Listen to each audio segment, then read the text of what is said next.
Foundation से तशरीफ लाएंगे मिस्टर सज्जाद चीमा। गुजरांवाला शहर से तशरीफ लाएंगे हाजी सरफराज अहमद साहब।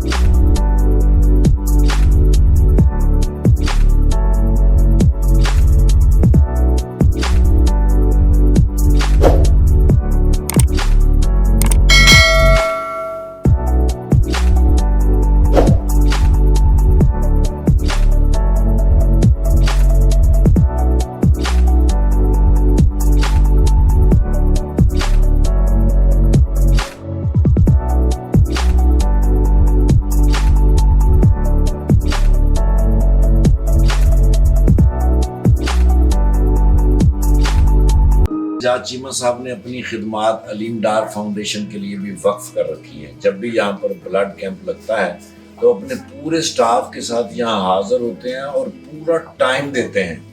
हमारी ढेरों दुआएं इनके लिए, इनके बच्चों के लिए, इनकी फैमिली के लिए।